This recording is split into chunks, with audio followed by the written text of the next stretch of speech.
저는 주로 작가, 라디오 진행자, 영화 프로듀서로 일을 합니다. 그러다 보니 가끔 영화나 책에 관한 감상문이나 소개글을 쓰는 일도 종종 들어옵니다.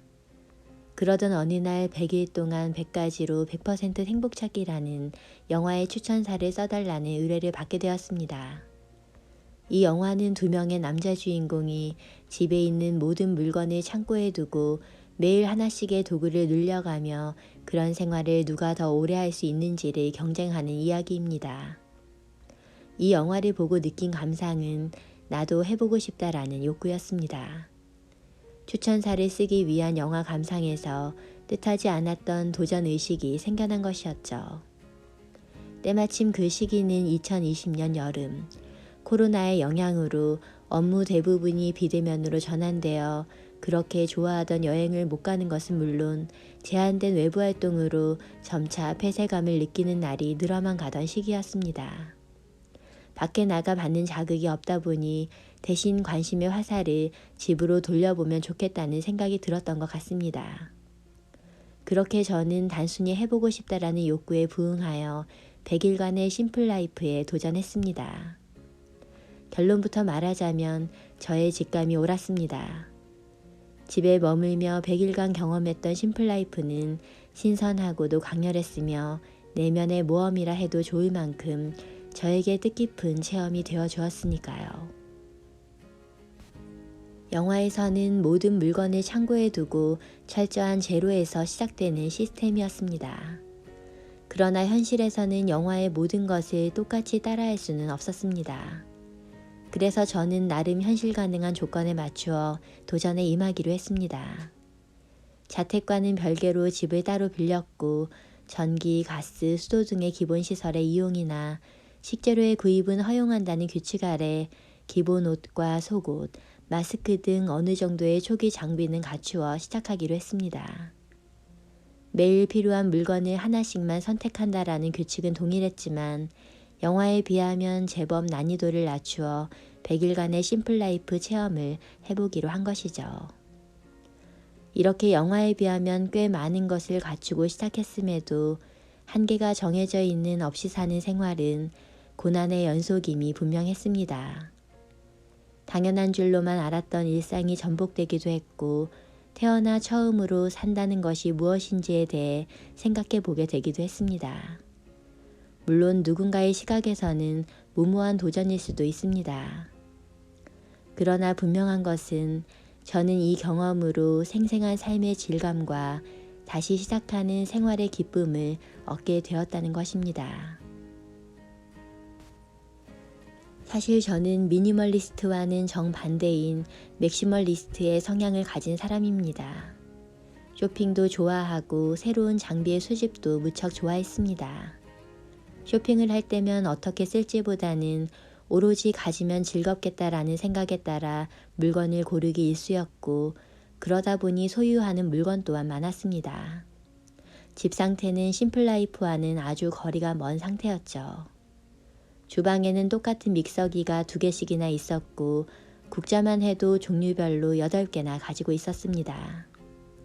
또 옷장에는 10년 전에 사놓은 입지는 않지만 버리지도 못하는 옷이 걸려 있었고 60% 할인으로 사서 딱 한 번 쓴 제면기는 어떻게 버려야 할지 몰라 선반에 넣어두기만 했습니다.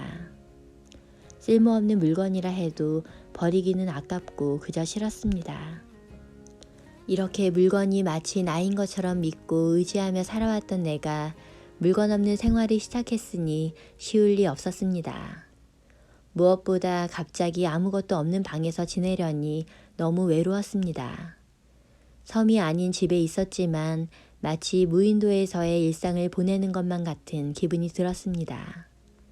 그런데 신기하게도 며칠이 지나자 달라졌습니다. 휑하고 외롭게만 느껴졌던 아무것도 없는 방이 널찍한 여백, 흠잡을 데 없이 멋짐을 느끼게 되었습니다. 그간 내가 생활해왔던 방에는 색색의 옷들, 각종 장식품 등 물건에 대한 욕심만큼 전체적으로 물건이 너무 많았습니다. 그런데 심플라이프를 시작하고 아무것도 없음에 서서히 익숙해지자 하얀 벽과 텅 빈 바닥을 보며 뭔가 마음이 놓이는 나 자신을 발견할 수 있었습니다. 그동안 멋진 인테리어를 위해 했던 그 어떤 시도보다 오히려 이대로 아무것도 없는 편이 훨씬 낫다는 생각도 들었습니다. 물건이 없으면 시시한 3평짜리 방도 세련되어 보입니다. 물론 감각적인 사람이라면 더할 것은 더하고 뺄 것은 빼 절묘한 균형을 유지하는 세련된 방을 꾸밀 수 있을 겁니다. 그러나 저는 그런 감각적인 사람이 아니기에 나의 부족한 감각으로는 아무것도 없는 방을 이기지 못한다는 것을 이제는 압니다. 장식이나 인테리어에 과한 집착보다는 여백이 충분한 방이 더 세련되어 보입니다. 모든 물건을 줄이기는 어려워도 조금씩 여백을 만들면 마음이 쉴 수 있는 공간이 생깁니다.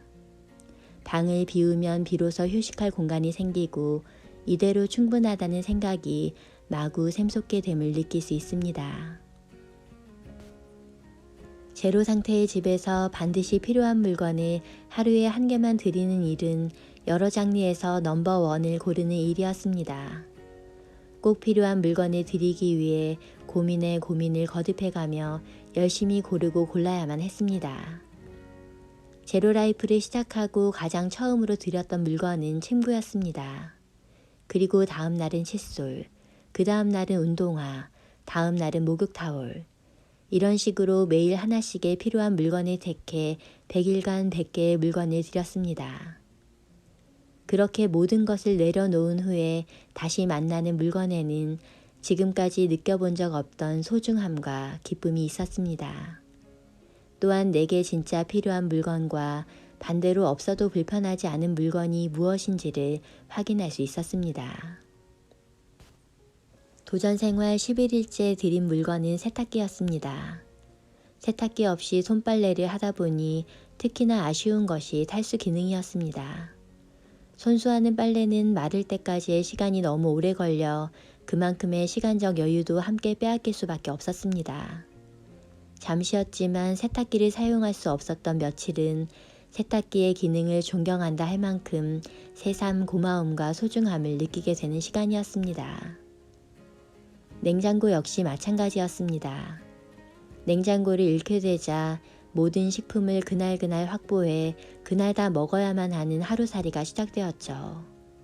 우유나 고기같이 금방 상해버리는 음식들이 큰 문제였습니다.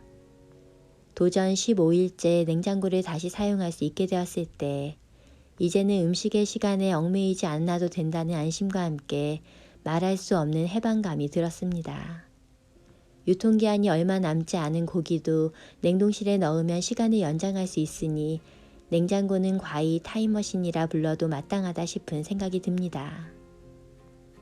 이렇게 냉장고나 세탁기에 비해 막상 생활해보니 생각보다 없어도 불편하지 않은 물건들도 꽤 많았습니다. 전자레인지와 전기밥솥, 옷걸이, 지갑, 토스터 등이 그런 물건들이었습니다. 늘 주방의 필수 가전이라 생각했었던 전기밥솥. 그런데 밥솥이 없는데도 그리 생각보다 불편하지 않았습니다. 사실 이전에는 전기밥솥 없이 냄비로 밥을 짓는 건 생각해 보지 않았습니다. 편리한 밥솥에 비해 냄비로 밥을 지으려면 불을 세심하게 조절해야 하니 번거롭고 어렵게만 생각했었죠. 그런데 막상 냄비로 밥을 지어보니 물의 양이나 불 조절에 요령이 생겨 그리 어렵지 않았습니다. 물론 도전 기간이 끝난 지금은 다시 전기밥솥을 사용합니다만 밥솥 없이 살았던 100일간의 경험으로 여차하면 언제든 냄비로 밥을 지을 수 있다는 마음의 여유를 가질 수 있게 되었습니다. 전자레인지 역시 없으면 없는 대로 생각보다 크게 불편하지 않았습니다. 평소 전자레인지는 냉동식품이나 남은 음식을 데울 때 많이 사용했습니다. 그런데 프라이팬으로 조리해보니 오히려 더 맛있게 느껴지는 냉동식품도 많았고 남은 음식은 냄비로 데우면 그만이었습니다. 게다가 전자레인지를 사용하지 않으니 100일간 비닐랩도 필요하지 않았습니다. 물건은 물건을 부릅니다. 도전 생활 동안 옷걸이가 필요하지 않았던 이유 역시 옷이 몇 벌 없었기 때문이었습니다. 또 가진 것이 없으면 고르지도 않게 됩니다. 가진 옷이 적으니 그냥 빨아서 말린 옷을 입을 뿐이었습니다. 매일 고민하던 옷가지의 선택을 가볍게 건너뛰었더니 꼭 집안일이 하나 사라진 것처럼 마음이 가뿐해짐을 느꼈습니다. 옷은 1000벌을 가지고 있는 것보다 자신이 정말 좋아하는 옷의 형태를 알아두는 것이 더 중요합니다.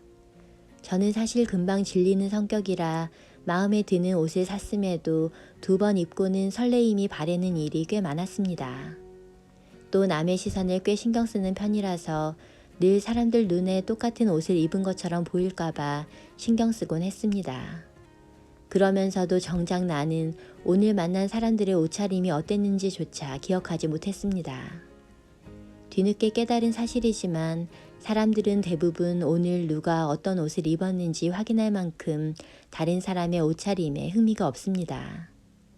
그동안 남들의 시선을 변명으로 삼았었지만 사실 제 마음 깊은 곳에는 그저 매일 다른 옷을 입고 싶다라는 욕구가 있었을 뿐이었던 것이죠.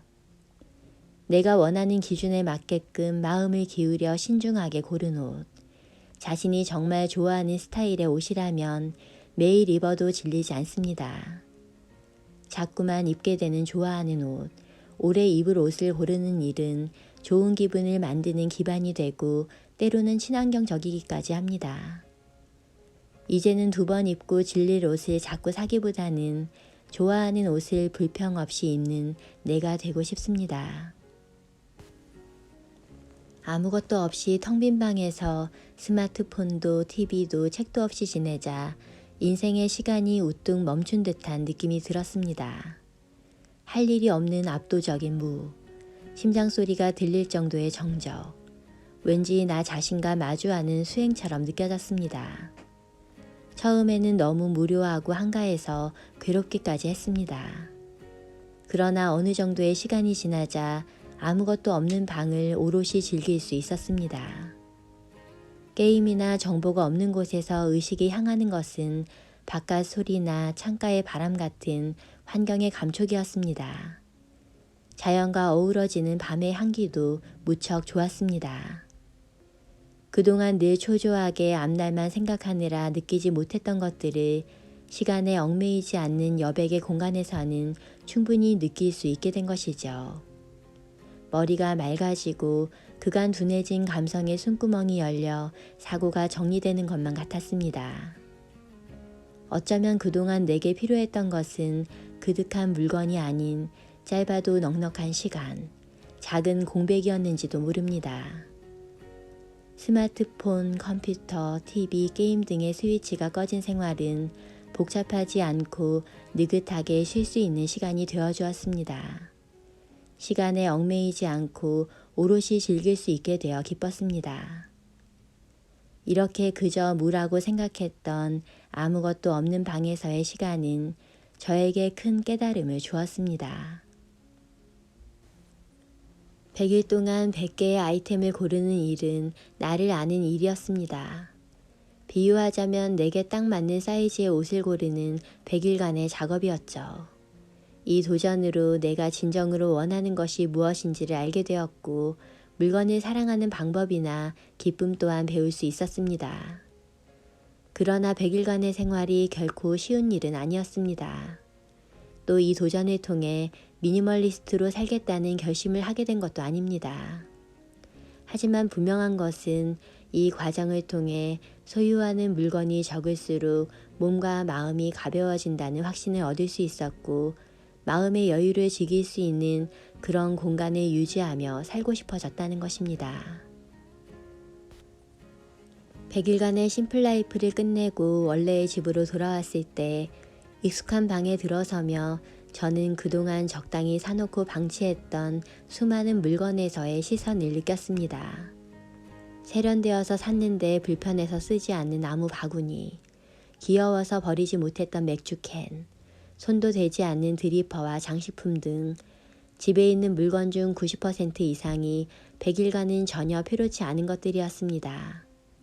그러자 내가 가지고 있는 물건 대부분이 거의 쓰지 않는 물건이라는 생각이 들었습니다. 물론 쓰지 않는 것이 꼭 필요 없는 물건은 아니지만 아무리 그래도 나의 집에는 쓰지 않는 물건이 너무 많다는 사실을 실감하지 않을 수 없었습니다. 나는 그동안 쓰지 않는 물건에 둘러싸여 잠에서 깨고 밥을 먹고 잠을 자는 삶을 살고 있었던 것이었습니다. 그제서야 나는 스스로 관리할 수 있는 물건의 한계를 인정하고 하나하나 쓰지 않는 물건들의 작별을 고했습니다. 한때 매일 하는 청소는 내게 귀찮은 작업이었습니다. 아니, 자유시간을 깎아먹는 적일 뿐이었습니다. 그렇게 청소에 부담을 느끼게 된 데에는 여러 가지 이유가 있었지만 청소기를 돌리기 귀찮았던 가장 큰 이유는 바닥에 놓인 물건들 때문이었습니다. 그러나 방에 물건이 없으니 순식간에 청소기를 돌릴 수 있었습니다. 부담이 없으니 자꾸 청소기에 손이 가고 편하니까 기분이 좋고 기분이 좋으니까 꾸준히 이어나가게 되었습니다. 창문을 열고 빛을 받으며 침구에 돌돌이 카펫 클리너를 굴려 머리카락을 제거하는 일조차 이제는 어찌나 즐거운지 모릅니다. 그렇게 귀찮았던 청소나 정리가 심플라이프에서는 오히려 힐링이 된 것입니다. 피곤할 때 너저분한 방에 들어가면 더 피곤해지는 느낌이 듭니다. 반대로 방에 물건이 적으면 기분이 압도적입니다. 외출하고 나서도 쾌적한 집으로 빨리 돌아가고 싶어지고 집에 있기만 해도 피로가 점점 회복되는 것만 같은 느낌이 듭니다. 뿐만 아니라 물건이 적은 방에서는 집중력도 향상되고 업무 효율도 올라갑니다. 또 공간이 정돈되고 여유로워지자 뭔가를 귀찮아하는 일이 눈에 띄게 줄었습니다. 어쩌면 그동안 나의 기분을 줄곧 무겁게 했던 것은 수많은 도구였는지도 모릅니다. 아무것도 없는 바닥은 순식간에 청소기를 돌릴 수 있듯이 시야가 깔끔해지니 일도 쉽게 진행됩니다. 이렇게 심플한 방에서의 생활은 그동안 느껴보지 못했던 홀가분함과 마음의 여유를 주었습니다. 심플라이프는 분명 멋집니다. 그렇지만 꼭 미니멀리스트라야만 올바른 자세로 사는 것도 아니거니와 맥시멀리스트라고 결코 나쁜 것도 아닙니다. 삶도 인간도 날 것이기에 무엇도 정답은 아닐 겁니다. 100일간 삶에 필요한 물건을 하나씩 꺼내는 이런 도전을 10명이 한다면 아마 10명 모두 다른 결과가 나올 겁니다. 누군가에게 필요한 100개의 물건과 나에게 필요한 100개의 물건은 전혀 다를 테니까요. 미니멀리스트도 맥시멀리스트도 둘 다 나입니다. 심플한 생활을 동경한다고 해서 무조건 물건을 줄일 필요도 거창한 심플리스트가 되지 않아도 됩니다. 중요한 것은 내 자신이 삶의 고삐를 쥐고 자신의 적성과 환경에 맞게 내가 원하는 삶의 방식으로 살아가는 것입니다. 심플 라이프를 꿈꾼다면 없어도 괜찮은 물건을 조금씩이나마 줄여보는 것부터 시작해보는 건 어떨까요? 이 가벼운 시도만으로도 그간 느끼지 못했던 생활의 기쁨을 발견할 수 있는 훌륭한 첫걸음이 되어줄 것입니다.